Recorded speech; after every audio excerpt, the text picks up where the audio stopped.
Stephen, it's a pleasure to have you with us, to see your face, big smiling face, and maybe you could tell us what's been going on in the region, and we could talk about some things, beyond the region, also some of the global stuff going on of consequence for everybody.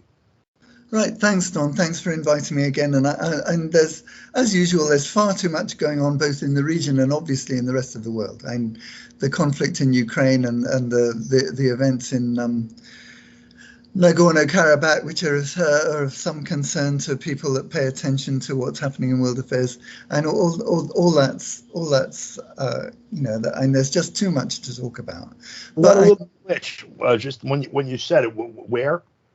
Nagorno-Karabakh. Yeah. Okay. Thank you. Yeah. Okay. Yeah. We had a little Skype glitch, and it sounded like that. Yes, sorry. That's all right. So yeah, I know, but in the region, the big thing today, at any rate, is that there's a big referendum in Uruguay, which is a relatively small country of around 3.5 million people, though it has a territorial extension of 160 something thousand square kilometers, which is bigger than Nicaragua, but its population is actually something like half that of Nicaragua. So it's an unusual country in that regard.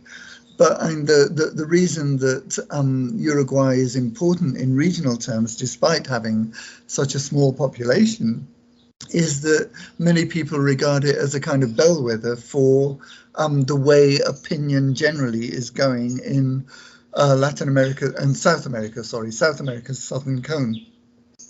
And so you have this referendum, which was provoked by a determined attempt by Uruguay's progressive opposition, the Frente Amplio, the Broad Front, in Uruguay. And they, under Uruguayan law, if a sufficient number of citizens get together enough signatures, they are entitled to have a referendum on the issue about which they're mobilizing. So in this case, the Frente Amplio and the labor unions in Uruguay mobilized a campaign to provoke a referendum on what's called the law of urgent consideration, the La Ley de Urgente Consideración, which I think was passed last year by the right-wing government of President Lacalle Pou, and that legislation includes well over 400, I think the total is actually around 475 articles that completely changed the legislative landscape of Uruguay and set it back in many ways to the days of the 1970s and 1980s dictatorship in terms of measures against organized labor, in terms of the freedom of the police to engage in repressive violence and so on. And so that referendum is happening today as we speak, and it's really going to give us a good idea of the way opinion generally in the Southern Cone, I think, of South America is going. And is it leaning towards more progressive measures in favor of the country's majorities, or is it succumbing to the relentless psychological warfare of the regional elites trying to persuade people that the ruling classes know best, and with everything that implies? Do what I'm told. Right.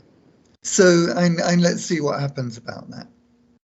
But in terms of what is the likely outcome, it's very difficult to say, because in opinion polls prior to today's referendum vote gave I find the vote inherently balanced against a win for progressive forces, because paradoxically, what the Uruguayans are being asked is, do they vote against do they vote in favor of revoking the law, or do they vote in favor of the law? So a yes vote and counterintuitively, Right. is the vote that's going to revoke the law. And so intellectually and emotionally, Yeah. you can see that the way the vote has been framed is inherently in favor of the status quo, the right-wing status quo. It's hard to popularize vote no for yes, or whatever. So, Right. vice versa. So Just in terms of the bellwether question before you do, this is where America's poorest president, the Americas, see Pepe Mujica. and who was figure much larger than Uruguay. Also, he's a very important figure in some of the transnational entities, and he even ended up at the OAS, right? Did he end up at the OAS or No. And it was Pepe Mujica was betrayed by the current Luis Almagro, who's the current OAS General Secretary, right. whom I think was Pepe Mujica's foreign secretary. That's what happened with Ecuador, and they tried in Honduras. Right, exactly. So, yeah, but Pepe Mujica himself, for progressives in Latin America, is not a straightforward figure, and he's said things that are very hard for people who support Venezuela and Nicaragua in particular to take. But I look at the history of the guy, and I think he's in his 80s now. Yeah. And in his 70s, he was a young guy in the Tupamaros in Uruguay, and he suffered really severe torture and hardship at the hands of the Uruguayan dictatorship. I mean, they dumped him in a well in water for a couple of months. They held him in a well, and he was kind of kept in water, and terrible suffering. And what that does to anybody is, is beyond. It's certainly beyond my understanding. So, whatever Pepe Mujica may be currently in terms of, as he's perceived by progressives and radicals in Latin America, he's an individual that has suffered greatly for the cause of the majority world and a just and decent world. And so, and I think we all have to admire Pepe Mujica, even if we don't agree with his current opinions. So on the bellwether question, Uruguay was, one of the leading parts of the second tier of the so-called pink tide, and then their reversal was kind of part and parcel of the receding of that happened I don't know, 5, 6, 7 years ago now. And and if we have to speak in those terms, Tabaré Vázquez succeeded Pepe Mujica, and he was relatively progressive, and really the litmus test for government is, are they prepared to support Venezuela and Cuba or not? Right. And in those terms, Pepe Mujica and Tabaré Vázquez did. Yeah. And so, whatever one thinks about their domestic government policies, and we're not party to the ins and outs of the Uruguay's domestic politics, or the domestic politics of, in my case, most of the domestic politics of the countries of South America. So, it's just not fair to kind of tag people one way or the other. But and that's what's going on in Uruguay today, and what will happen as a result of that. But I was going to say that in that vote, the outcome is by no means clear. And 34% supported I think the figures from the most valid opinion polls were something like 34% supporting a vote in favor of the right-wing government, and 35% supporting a vote in favor of the progressive Frente Amplio opposition, with another 25 or so percent don't knows. So who knows how what the result will be. We'll see. Yeah. But then in relation to that, and I think that there's so many things one can say in the current international context about, especially given Ukraine and the events in Ukraine, about, and I think I sent you an article before we started talking about the likely effects of the Ukraine war in Latin America. And I think it's important to point out that, as far as I'm aware, no Latin American or Caribbean country has aligned itself with the United States' demand to impose sanctions on the Russian Federation. Now, and I think that's a very significant point. I'm surprised that even Colombia hasn't done so far as I'm aware, because, as we said in our recent conversation, Colombia is the only country in the region that is an outright open ally of the United States and NATO. It's actually a NATO partner country, along with, I think, Qatar. So, the events in Ukraine have definitely had an effect in Latin America in terms of, obviously, its economies. Because, for example, here in Nicaragua, and just before we started recording, I was commenting that here in Nicaragua, and I think Nicaragua must be one of the few countries in the region, perhaps the only country in the region, that has publicly committed to absorbing the rise in fuel costs.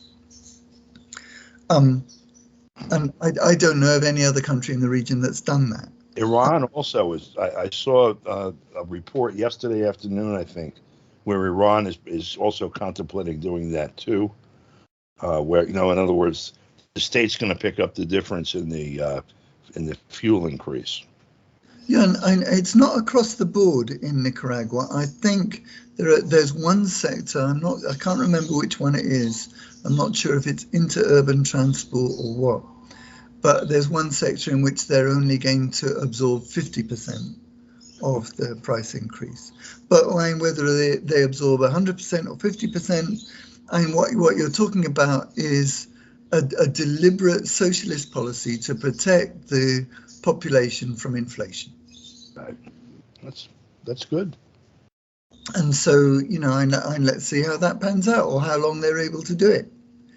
But in general, inflation is going to be a very serious problem in throughout the region, because obviously a rise in fuel costs from what was the price of oil maybe even 6 months ago, and it was something like, what was it, $70 a barrel? And now I've forgotten what the price of WTI and Brent is. Something ridiculous. Yeah, and it's up around 115, 120, something like that, isn't it?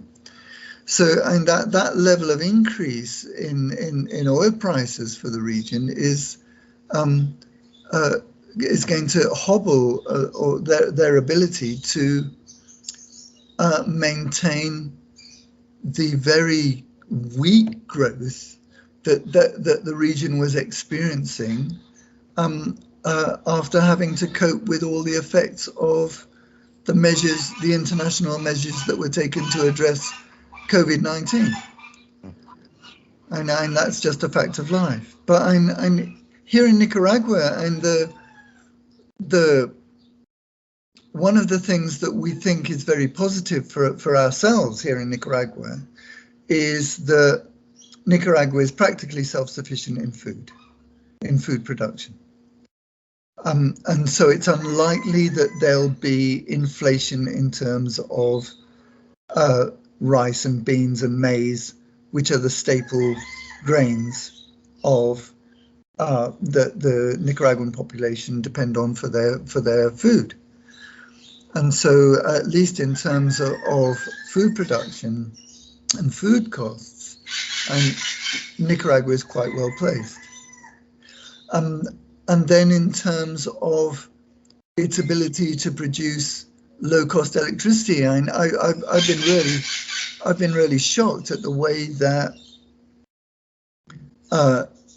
even before the crisis in Ukraine, and people in Britain and Ireland have been told that their fuel bills are going to increase dramatically. For example, in the UK, they've been told to prepare themselves for a price increase of over 50% in July this year. It's a lot of money. You know, how are people going to cope with a sudden increase in 50% in their energy prices? Well, here in Nicaragua, the situation is that we currently have an energy mix of around 60 to 70% renewables and 30 to 35% oil-based electricity production. And then this week, following last year's announcement that Nicaragua is recognizing the People's Republic of China and abandoning its relations with Taiwan, just this week there was a very important meeting between a delegation of a Chinese state company called Power China, which is one of China's big state energy producers. And they came to Nicaragua to talk about the potential of developing hydroelectric power and solar energy power. And here in Nicaragua, one of the problems that Nicaragua has had ever since 2018, really, has been a significant foreign investment from private investors. And for example, between 2012 and 2015, I think it was, there was a lot of talk about a Brazilian hydroelectric power project that was going to be carried out on Nicaragua's Caribbean coast, and it got shelved because the Brazilians backed out. Now that may have had to do with the overthrow of Dilma Rousseff and so on in Brazil. Oh. Who knows? But the fact is that project was dropped, and now the studies were all done. It was all set to go. The Brazilians backed out. Everything got shoved in a drawer somewhere, and now the Chinese are here, and they're saying, "All right, and we're very, very, very interested in investing in hydroelectric power in Nicaragua." So they've got this vast hydroelectric project that was going to produce something like, I can't remember what the figure was, 250, 300 megawatt or something. I'm not an electrical person at all, but it was that level of power generation, which is at the moment that's something like 20% of Nicaragua's overall electricity generation capacity. So, and if you look at that, and that's interesting for Nicaragua, of course, because what they're saying is,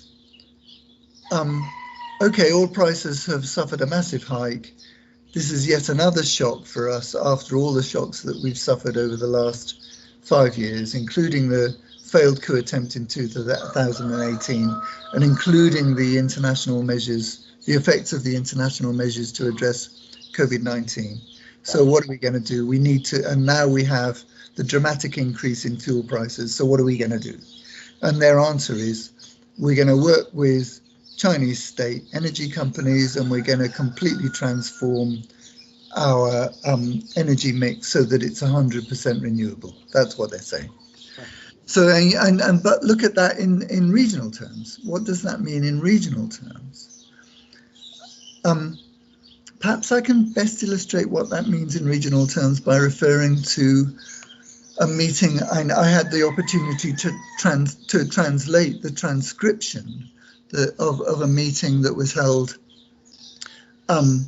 between President Ortega and his ministerial team and a delegation from China, including Power China, but also the Chinese representative who still doesn't have ambassadorial level status. He's described as the counselor of the Embassy of China in Nicaragua, Hu Bao. And Hu Bao, in his remarks, said not only what we already knew, that Nicaragua, that China is very pleased that Nicaragua is part of has signed up to the Belt and Road Initiative, the so-called New Silk Road Initiative. He also said, in a very muted way, but very clearly, that China also welcomes Nicaragua's participation in the Comprehensive Regional Economic Partnership that China has promoted and is now signed and is now active in in particular the Southeast Asian and Pacific region, involving practically all the ASEAN countries and Australia and Japan, as far as I understand it. Oh. And so what Hu Bao said in that somewhat muted remark, but very clearly, was that Nicaragua is now part of the RCEP, the Comprehensive Regional Economic Partnership, and what that means is that he's saying that certainly Nicaragua and probably all of Central America and perhaps the rest of South America too are regarded as integral partners to that Comprehensive Regional Economic Partnership. No, and I don't think it's possible to overestimate what that means. You know, I was stunned when I saw that remark. Well, I hear about, in essence, taking the countries that we discussed earlier that were going to be signatories to the TPP and sort of merging it with Belt and Road or the SCO or these different Asian organizations and creating sort of like a whole Pacific marketplace.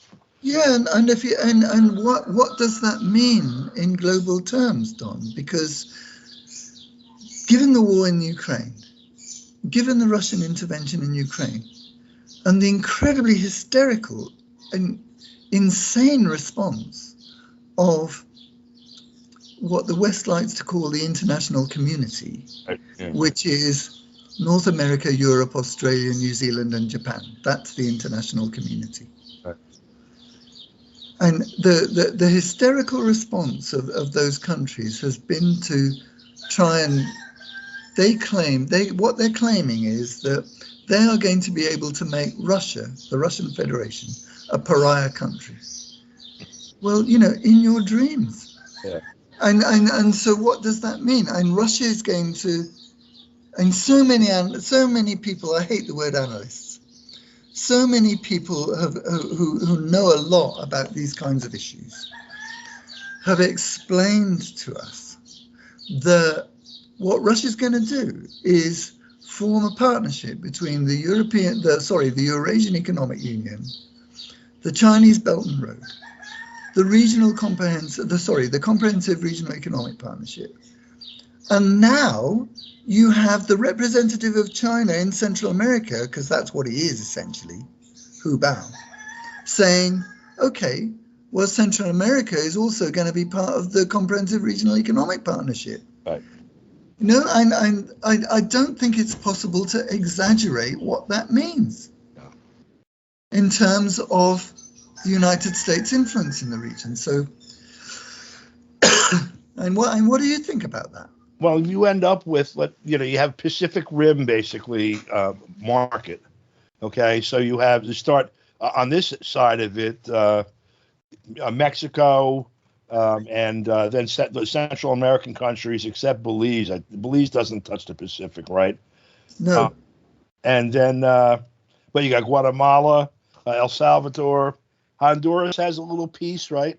Yeah. Coast, Nicaragua, Costa Rica, Panama. Then you've got Colombia, Ecuador, Argentina, Peru, and I'm sorry, Chile and Peru, and Argentina, I guess, because the most southern part, and then a canal breaks straight through into the other hemisphere. You know. And in relation to the interoceanic canal, I mean, there's already the Panama Canal, and that's obviously controlled by the United States, whatever the legal technicalities of the agreement, the Torrijos-Carter agreement of the early 1980s. I mean, for practical purposes, the Panama Canal is controlled by the United States. Yep. But all our information, and my information in particular, from a very high level, is that canal is going to happen in the next few years. The Nicaraguan canal is going to happen. And so, as you say, and there you have a canal that will be built by China. Yeah. And that in addition to everything that we've all just been talking about, and that's going to completely change the economic options and commercial options Yep. of all the Caribbean island nation countries. Yep.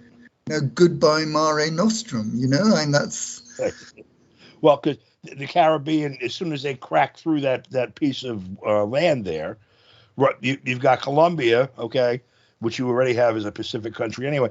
Venezuela's next, right. and Cuba's right there. And so, Mare Nostrum is, Mare theirs. Instead of ours.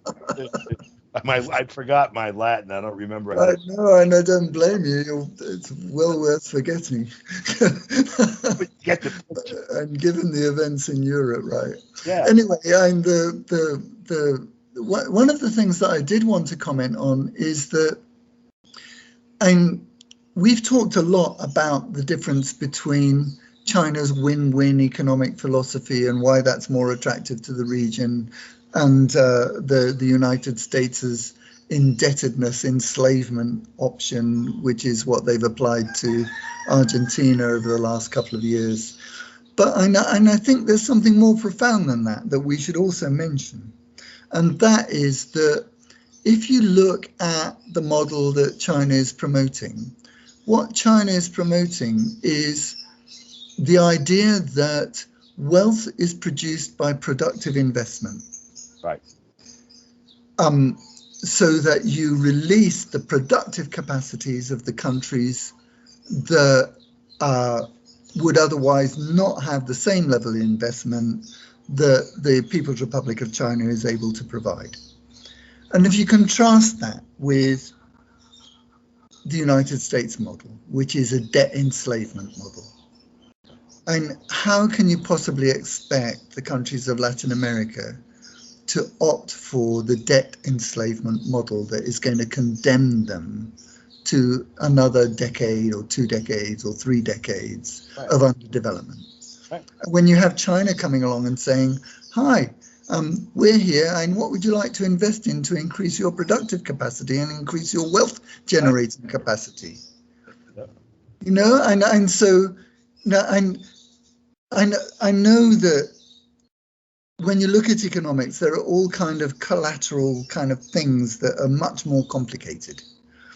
And if people are interested in that, then people like Michael Hudson and so on, and others, Michael Roberts, the Marxist economist, and a great many progressive economists are well worth reading to try and understand that. But the fundamental insight is, and it's just a common sense insight really, is that if you invest in the country's productive capacity, you're going to generate wealth. And if you don't, you're going to generate debt enslavement. And so, and in terms of Latin America's perceptions of, well, what are we going to do? And it's just, there's no argument. Right, so no, we're towards the end of our time. I just say I remember maybe 1981, so we're talking 40 years ago now or something. Sitting down with a group of people that I was sitting with, organizing a business. It was a title insurance agency with some guys who were young lawyers, were just getting their practices started, a couple of young mortgage brokers and real estate brokers. And the concept that we had as young people entering into this was each of us would try to increase each other's business. And this whole pot that we have would, make all of us comfortable. It would enhance our wealth and our business by each one doing that with each other. I would do things to make sure I could refer business to you. You would refer to them. We would do. This is a fundamental model, basically, that China has, which is that if we help you to develop, you're going to be a better customer for our product. Right. And that is, again, posited against the model. The U.S. shows up with a gun, says, give us your stuff and carry the boat. Right. And then they leave behind debt to keep you in bondage until the next boat comes in. Right. There is no choice. We got to run because the clock is our master, and it's whipping me right now as we speak. So we'll speak with you again next week, Stephen. Thank you very much. Okay, Tom. Thanks a million. Look forward to it.